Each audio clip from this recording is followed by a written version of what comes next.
It's the Lakes area's most wanted. We are cleaning up the criminals in our area and need your help. Have you seen any of these people?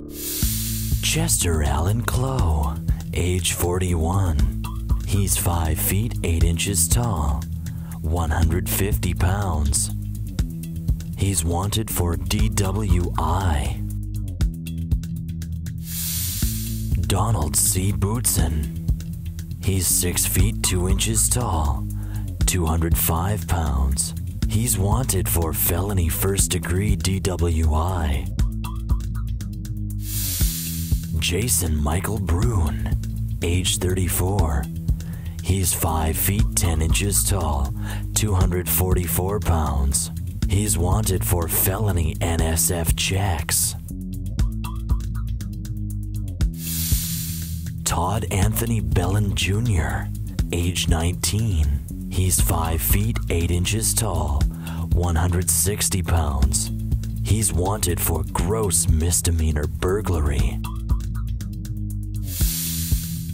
Joshua Thomas Seeley, age 29. He's 6 feet 2 inches tall, 190 pounds with hazel eyes and red hair.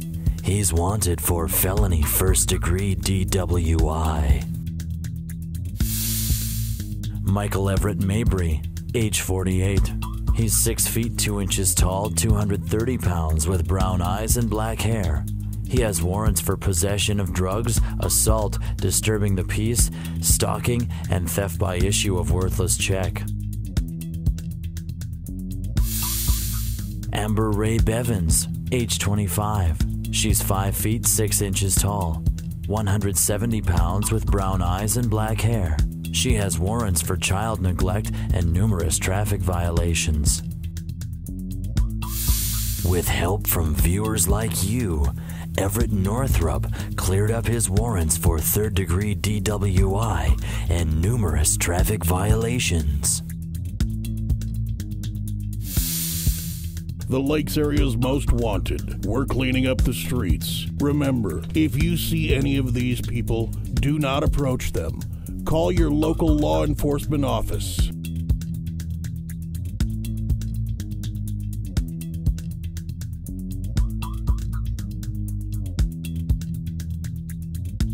And now, a word from our area law enforcement.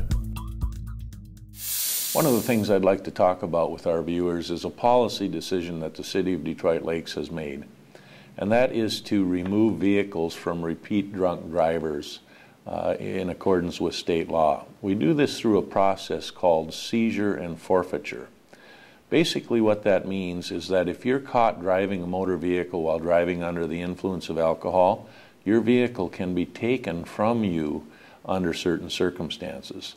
For repeat drunk drivers, the third arrest within a 10-year period, your vehicle can be taken, and if there are other aggravating circumstances present, the vehicle can be taken before that.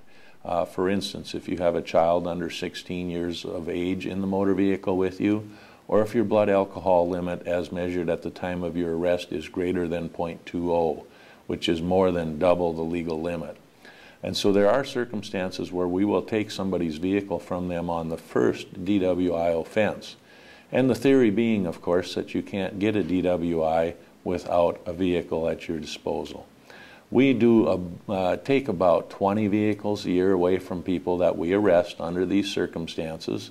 And what we do is we serve them a notice, a legal document that says it is our intention to take the motor vehicle and keep it. And they have an option to contest that taking in court in a separate hearing, a civil hearing completely aside from their DWI allegation. Minnesota State Law 169A63 deals with vehicle forfeiture, and it's really a pretty straightforward law, but there are several circumstances that make it kind of difficult to enforce. Number one, the offense has to be what's called a designated offense, and those were some of the conditions I just spoke about, the third within 10 years, or a child present, or a certain blood alcohol level. Also, if you have what most people know as a B card, which is a driver's license that is valid unless you are using alcohol. That's another circumstance where we can take the motor vehicle.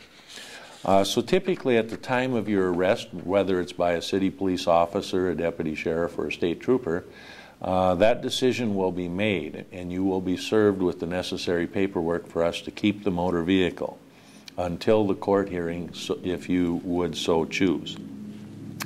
Obviously, a lot of the vehicles that we confiscate have a loan against them or a lien.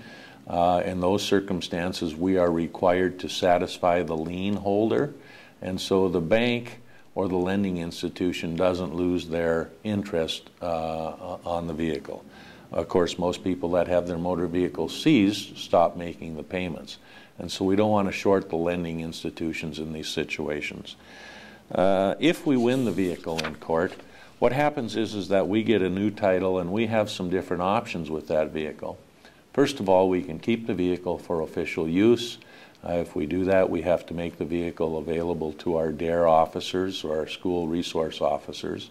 Second of all, we can sell the motor vehicle.